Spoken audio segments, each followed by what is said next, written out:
दर्शकबिन नमस्ते। आज भदौ 7 गते आइतबार 2077 शुक्ल पञ्चमी। खास गरेर आज महिलाहरूले तीजको अन्तिम दिन ऋषि पञ्चमी गरेर आफ्ना श्रद्धाहरू व्यक्त गरेर पोखरीहरू तलाउहरूमा स्नान गरेका छन्, पूजापाठ गरेका छन् र तीज पर्वको औपचारिक समापन भएको छ। कोरोनाका कारणले जसरी महिलाहरूको पोखरी तलाउ प्रसिद्ध तलाउहरूमा भिडभाड हुन्थ्यो त्यसमा कमी आएको अवस्था छ। त्यसमा आज शून्यता अवस्था देखिएको, जनकपुरको गंगा सागर लगायतको पोखरीहरूमा त्यस्तो अवस्था देखिएको थिएन। अर्कोतर्फ कोरोनाको संक्रमणको भयावह अवस्था छ र प्रदेश नम्बर 2 को कुरा गर्ने हो भने त्यसमा झनै भयावहता देखिएको अवस्था छ।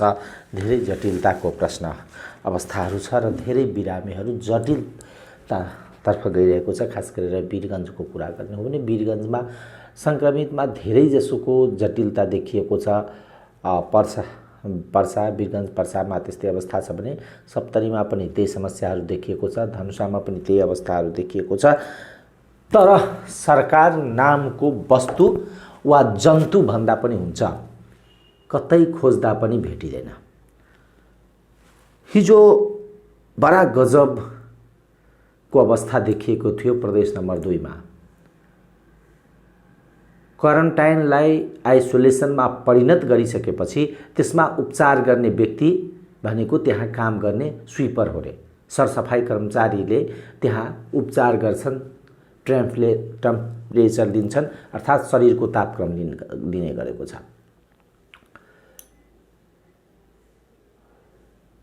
अवस्था त्यस्तो विकट अवस्था छ र सरकारको त्यस्तातर्फ ध्यान दिएको अवस्था छैन। सुरुमै सबैले भने कि प्रदेश नम्बर 2 को अवस्था जटिलतातर्फ आउँछ, किनभने खुल्ला सीमा छ यो प्रदेश नम्बर 2 मा। त्यसकारणले भारतबाट सर्वसाधारणहरू आउँछन् र त्यसको जटिलता अवस्थाहरू आउन सक्छ। त्यसतर्फ सचेत हुनुपर्ने र सचेतताका लागि सबै तह जति छलफलहरू भयो त्यसमा कुराहरू त्यही आयो। तर सरकारको भनेको मन्त्रीज्यूहरूको काम भनेको कमिसन उठाउने, ठेकेदारदेखि लिएर कहाँबाट कमिसन आउँछ र त्यो कमिसनको खेती गर्नमा व्यस्त दिए र सल्लाहकार समिति पनि जुन बनाइयो त्यो कमिसनका कामको लागि मात्र सल्लाह दिने जस्तो देखियो। आज हिजै जब गङ्गुलीका ती प्रसङ्गहरू आयुर्वेदिक अस्पतालमा जुन आइसोलेसन बनाइएको छ आयुर्वेद अस्पतालको, त्यसमा प्रसङ्ग आइसकेपछि एकजनाले बडा गजब सामाजिक सञ्जालमा लेख्नु भएको छ। प्रदीप झा हुनुहुन्छ। प्रदीप झाले सामाजिक सञ्जालमा लेख्नु भएको छ, 3-4 लाख पर्ने भेन्टिलेटरलाई 15 लाखमा खरिद गर्न सक्ने मन्त्री जुन प्रदेशमा रहन्छ त्यहाँ स्विपरले बिरामी जाँच्ने, मेस्तरले औषधि लेख्ने, आश्चर्य नमाने हुने भयो। अवस्था यस्तै छ।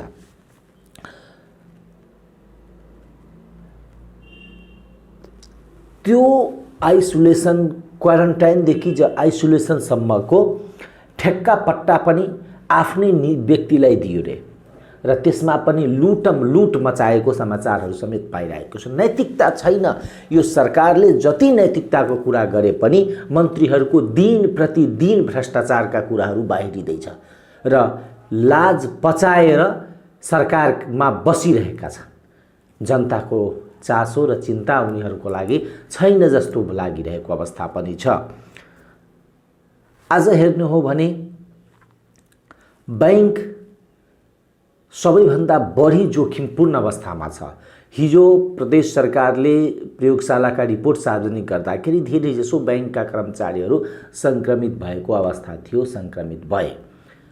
किनभने त्यहाँ नोटको कारोबार हुन्छ, त्यसमा संक्रमण हुन्छ, भिडभाड हुन्छ, त्यसमा संक्रमण, त्यो अवस्था छ र त्यो सतर्कता जुन किसिमले हुनुपर्ने हो बैंकहरूमा त्यो देखिएको अवस्था छैन। अर्कोतर्फ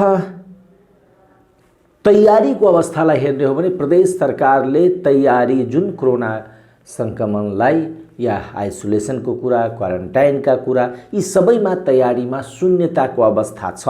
कतै पनि तयारी सन्तोषजनक अवस्था छैन। हामीसँग व्यापक समय थियो तयारीको लागि। पीसीआर मेसिनदेखि लिएर सबै थोक तयारीको लागि पर्याप्त समय हुँदै पनि कसले के गर्न सक्छ र? आफ्नै सरकार हो, हामीकै सरकार हो र हामीले आन्दोलन गरेको यो भ्रममा जो सरकार बाँचिरहेको छ र त्यो मधेस आन्दोलनको ब्याज खाने जो सरकार छ त्यो सरकारसँग योभन्दा बढी विश्वास वा योभन्दा बढी आशा के गर्न सकिन्छ र? जनकपुर प्रादेशिक अस्पतालको कुरा गर्ने हो भने अहिले जसपाका नेता महेन्द्र रायका भाइ हुनुहुन्छ त्यहाँ मेसु। कसले के गर्न सक्छ र? काम गर्दिन, जे मन लाग्छ त्यही गर्छु, कसले के गरिदिन्छ? यस्तो अवस्थामा यो सरकार चल्दैछ र मुख्यमन्त्रीज्यू भन्नुहुन्छ म काम गरेको छु। कमसे कम सक्नुहुन्न भने उहाँले राजीनामा दिइहाल्नुपर्छ, किनभने मन्त्रीज्यूहरूलाई विदाई गर्न सक्नुहुन्न मुख्यमन्त्री भने आफै राजीनामा दिएर कमसेकम आफ्ना छविलाई बचाउनुपर्छ।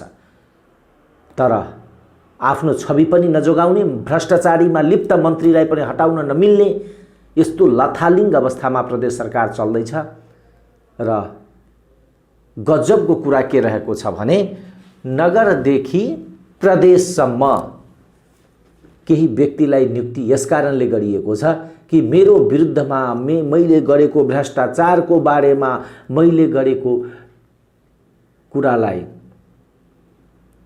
यदि कसैले लेख्छ भने तिमी त्यसलाई तथानाम गाली गर्नु र त्यसैको लागि नियुक्ति गरिएको छ।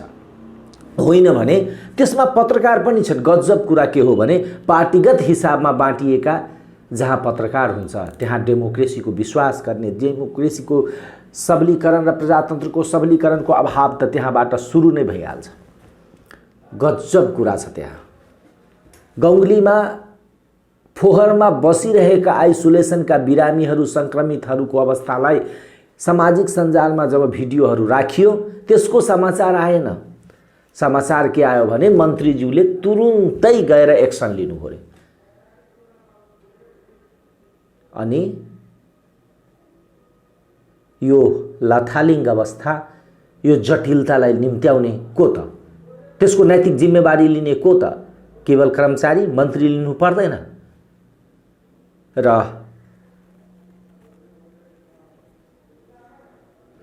गौंलीको घटनाले त हदै पार गरिसकेको छ, जहाँ स्विपरले गएर टेम्परेचर नाप्छन् बिरामीको शरीरको। सुगरको बिरामी छन्, त्यसले खाना राम्रोसँग पाउँदैन। जब सरकारसँग असक्षमता और दूरदर्शिता छ भने सरकारले त्यो संक्रमित बिरामीलाई किन राख्नु पर्यो आइसोलेसनमा? आइसोलेसनको अर्थ के त? गाउँ समाज टोल परिवारबाट अलग राखिने कुरालाई आइसोलेसन हो, अलग गर्ने हो, परिवारसँग अलग गर्ने हो संक्रमितलाई। यति त बुझ्नुपर्ने हो नि त यो सरकारले। त्यतिसम्म नबुझ्ने सरकार र कार्यकर्ता पिट्ठुहरूलाई पालेर यसकारण राखिन्छ कि मेरो भ्रष्टाचार, मैले गरेको गल्ती कसैले देखाउँछ भने तिमी तथानाम त्यसलाई गाली गर, तिम्रो काम त्यही हो। र मलाई लाग्छ यसरी न प्रदेशको सबलीकरण हुन्छ न केही। धेरै दिनसम्म यो सरकारको अवस्था पनि हुँदैन। अर्कोतर्फ पत्र पत्रिकाको कुरा गर्ने हो भने आज जनकपुर टुडेले कोभिड अस्पताल 19 अस्पताल सञ्चालनमा अवरोध, 2 पक्राउ प्रदेशको पर्साको अवस्था छ। पर्साको माथ जिल्लामा कोरोना संक्रमणको समुदायमा फैलिएसँगै उपचार गर्ने अस्पतालको अभाव भइरहेको बेला पानी ट्याङ्की स्थित आसाराम अस्पताललाई अस्थायी कोभिड-19 अस्पताल बनाउने स्थानीय बासिन्दाले विरोध गरेका छन्। विरोध गर्ने क्रममा 2 जनालाई नियन्त्रणमा लिएको छ। आसाराम अस्थायी कोभिड अस्पताल सञ्चालन गर्न समस्या नआउने पर्साकी प्रमुख गंगा पन्तले बताइन् भनेको अवस्था छ। एउटा मापदण्ड पनि हुनुपर्ने हो, किनभने अहिले जति जटिलता बिरामीहरूको मृत्यु भइरहेको छ त्यो अवस्थामा कोभिडका बिरामीलाई कहाँ उपचार गर्ने र कोभिड नभएका अर्थात् अन्य रोगीहरूलाई कहाँ उपचार गर्ने, यो जटिलताको पनि एउटा प्रश्न चिन्ह छ हामीसँग। र यसरी स्थानीय वासीहरूले पनि विरोध गरिरहेको अवस्था छ। अर्कोतर्फ नेकपा कार्यदलको प्रतिवेदन, ओली पूर्ण कार्यकाल प्रधानमन्त्री, प्रचण्डले पार्टी चलाउने, मन्त्री र मुख्यमन्त्री हेरफेर भनेर प्रतिवेदन नेकपाको कार्यदलले हिजो अध्यक्षद्वय केपी शर्मा ओली र पुष्पकमल दाहाल प्रचण्डलाई बुझाएको छ, त्यसको समाचारलाई जनकपुर टुडेले छापेको छ। प्रधानमन्त्री केपी ओलीको राजीनामाको मागलाई थाती राख्ने र थाइक समितिको एजेन्डामा आधारित भएर छलफल अघि बढाउने, सैद्धान्तिक तथा विवादित अन्य विषय महाधिवेशनबाट टुङ्गो लगाउने, आगामी चैत महाधिवेशन गर्ने गरी कार्यतालिका तय गर्ने, सरकारको नेतृत्व ओलीले, पार्टी सञ्चालन प्रचण्डले गर्ने, सरकारको उपस्थिति र भूमिकालाई प्रभावकारी बनाउन संघीय मन्त्री परिषद र प्रदेश सरकारमा केही हेरफेर गर्ने, कोरोना संक्रमणको अवस्था सहज भएपछि केन्द्रीय समितिको बैठक बोलाउने भनेर जुन प्रतिवेदन दिएको अवस्था छ, कार्यदलले त्यसको समाचार बनाइएको छ।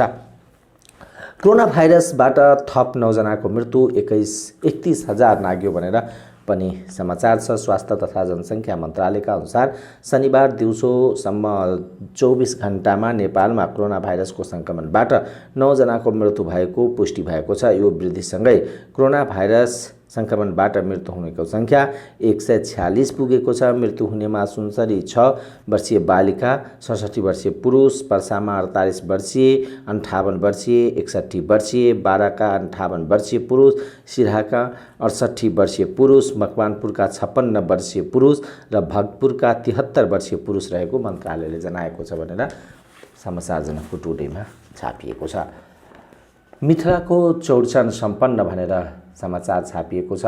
मिथिला क्षेत्रको कोभिड-19 सन्तासबीच शनिबार चौरचन पर्व सम्पन्न भएको छ। मिथिलाञ्चलको पूजा आराधना गरिने चौरचनलाई मुख्य पर्व मानिन्छ भनेर। त्यसैगरी दोषीमाथि कारबाहीको माग गर्दै वीरगञ्जमा प्रदर्शन। राष्ट्रिय एकता अभियान पर्साले प्रदेश सरकार वीरगञ्जमा शनिबार विरोध प्रदर्शन गरेको छ।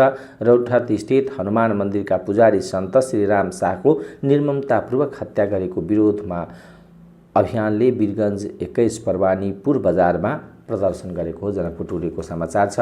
स्रोत नखुलेको 16 लाख रुपियाँ बरामद र पुजारी शाहलाई शहीद घोषणा गर्न माग भनेर गौरको समाचारलाई प्राथमिकता दिएको छ। रौतहट जिल्लाको माधवनारायण नगरपालिका वार्ड नम्बर 2 खेसहरियाका हनुमान मन्दिरका महन्त श्रीराम शाहको हत्यारालाई अविलम्ब पक्राउ गर्न, सार्वजनिक गर्न विश्व हिन्दू परिषद नेपालले माग गरेको छ भने लाहानको दाह संस्कार गरिसकेपछि वृद्धमा कोरोना संक्रमणको पुष्टि भनेर पनि एउटा समाचारलाई प्राथमिकता दिएको छ। अस्पतालबाट फैलिँदै कोरोनाका संक्रमण भनेर पनि समाचार लेखिएको छ। भक्तपुरको समाचार हो भने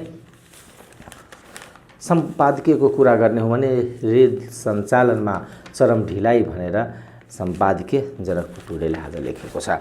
त्यसैगरी गोरखापत्रको कुरा गर्ने हो भने गोरखापत्रले ब्रह्म ओलीलाई पूर्णकाल भनेर कार्यदलको प्रतिवेदनको समाचारलाई प्राथमिकता दिएको छ। उपत्यकामा अहिलेसम्म धेरै सङ्क्रमित र कक्षा 11मा नयाँ व्यवस्था संकाय छुट्याउन नपाइने, अब माथामै सञ्चालन हुने भर्ना भएकोले प्रक्रिया 9-10 जस्तै हो भनेर लेखिएको छ र अब कक्षा 11मा विद्यार्थी भर्ना गर्दा संकायको आधारमा भर्ना लिन नपाइने भएको छ। विगत जस्तो विज्ञान, शिक्षा शास्त्र, मानविकी र व्यवस्थापन संकायका रूपमा यसपटक भर्ना नलिने पाइने हो। पाठ्यक्रम विकास केन्द्रका कार्यकारी निर्देशक गणेश प्रसाद भट्टराईले यसपटकलाई विद्यालयले विगत जस्तो संकाय छुट्याएर भर्ना गर्न नपाइने जानकारी दिनुभयो। अब उहाँले एकल पथीय हिसाबले मात्रै विद्यार्थी भर्ना गर्न पाइने भनेर गोरखापत्रले समाचार छापेको छ भने डेमोक्रेसी अर्थात् प्रजातन्त्र आइसकेपछि पनि दलितहरूको जुन अवस्था थियो त्यसमा केही परिवर्तनहरू त पक्कै भएको छ र सिमकोटको जहाँ धेरै खास गरेर पहाडी भूभागमा पनि यो जातीय छुवाछुतले एकदम बढिरहेको अवस्थामा सिमकोटको समाचारलाई जातीय आधारमा बनाइएका गाउँ बस्तीका छुट्टा छुट्टै धारा भत्काएर एउटै बनाइएपछि सिमकोट गाउँपालिकाको ठोए गाउँका दलित गैर दलित एउटै धाराको पानी प्रयोग गर्न थालेका छन् भनेर गोरखापत्रले पहिलो पृष्ठमा समाचार छापेको छ। त्यसैगरी खुल्न थाले संक्रमित मानवीय व्यवहार गर्न आग्रह भनेर प्रदेश हेटौडाको समाचारलाई प्राथमिकता दिएको छ भने सम्पादकीय पृष्ठको कुरा गर्नु भने पहिरोको गहिरो समस्या, राजनीति नियुक्तिमा विवेक र चीनबाट सिक्नुपर्ने रणनीति, मानवतावादका प्रणेताको र पर्यटन उकास्न प्याकेज भनेर लगायत विभिन्न लेख आलेखहरू र सम्पादकीय लेखेको छ। त्यसैगरी कोरोना अस्पतालमा संक्रमितको चाप भनेर बुटवल स्थित कोरोना विशेष अस्पतालको समाचारलाई लेखेको छ। संक्रमितहरूको संख्या बढ्दै जाँदा प्रदेश 5 का कोरोना विशेष अस्पतालहरूमा बिरामीको चाप बढेको छ। प्रदेशमै पहिलो बुटवलको कोरोना विशेष अस्थायी अस्पतालको आइसियु संक्रमित भरिन थालेका छन्। चिकित्सक भनाइमा अब यो यहाँका आइसियु थप संक्रमित राख्ने अवस्था छैन भनेर जसरी संक्रमितहरू बढिरहेको अवस्था छ त्यो एउटा खास गरेर चिन्ताको विषय छ। र अर्कोतर्फ प्रदेश 1 को विराटनगरको समाचार छ। संक्रमण बढेपछि कडाई, पर्सामा थप 54 जनामा संक्रमण, तराईमा 64 मनाइयो भनेर लगायतको समाचारहरूलाई राखिएको छ। महिलालाई निराश बनाउँदै लघुवित्त भनेर इलामको समाचारलाई गोरखापत्रले छापेको छ। कान्तिपुरको कुरा गर्ने हो भने ओलीका दुवै पद जोगिने, दाहालको भूमिका बढ्ने भनेर शीर्षकमा कार्यदलले दिएको प्रतिवेदनको आधारको समाचार छ भने प्रहरीमा संक्रमण तीव्र भनेर समाचार लेखेको छ।